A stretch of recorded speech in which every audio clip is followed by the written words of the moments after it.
राख से उठा गुबार है, रणभूमि रण के लिए तैयार है।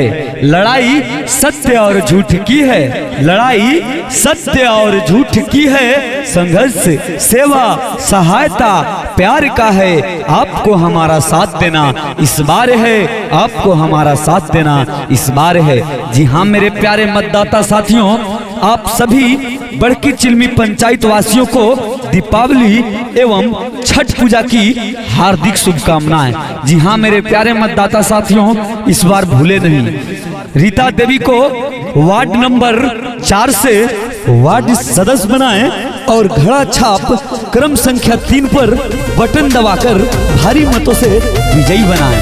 रीता देवी जिंदाबाद जिंदाबाद जिंदाबाद, घड़ा छाप जिंदाबाद जिंदाबाद जिंदाबाद, रीता देवी जिंदाबाद जिंदाबाद जिंदाबाद, सत्येंद्र साव जिंदाबाद जिंदाबाद जिंदाबाद, घड़ा छाप जिंदाबाद जिंदाबाद जिंदाबाद।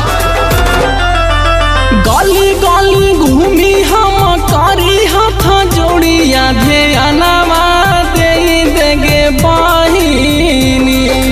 गली गली घूमी हम करी हाथ जोड़िया ध्यानवा दे देगे बहिनी।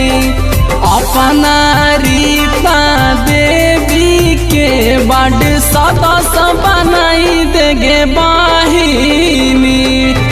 बाकी घड़ा छाप पजा के बटन दबाई है गे बहिनी।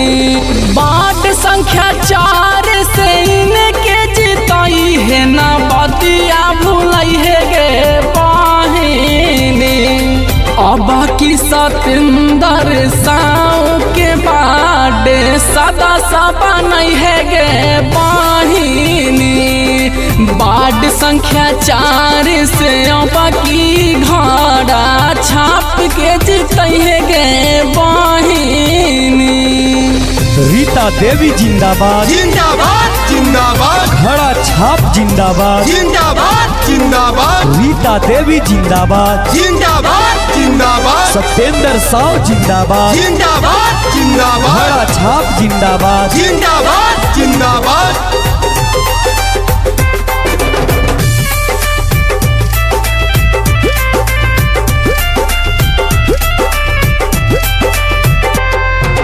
ग्राम पंचायत बड़की चिलमी से हाथी ने वार्ड सदस्य गे बहिनी।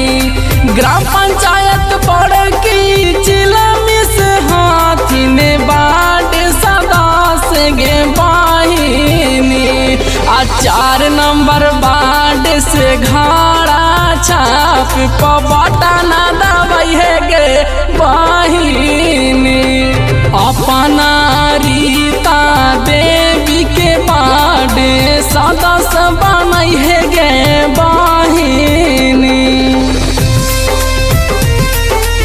रीता देवी जिंदाबाद जिंदाबाद जिंदाबाद, घड़ा छाप जिंदाबाद जिंदाबाद जिंदाबाद, रीता देवी जिंदाबाद जिंदाबाद जिंदाबाद, सत्येंद्र साव जिंदाबाद जिंदाबाद जिंदाबाद, घड़ा छाप जिंदाबाद जिंदाबाद जिंदाबाद।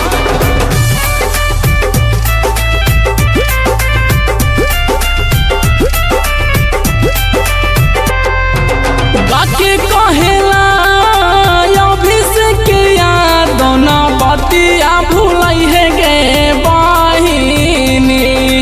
गा के कहेला अभिषेक कारण बतिया भूलाई है गे बहिनी।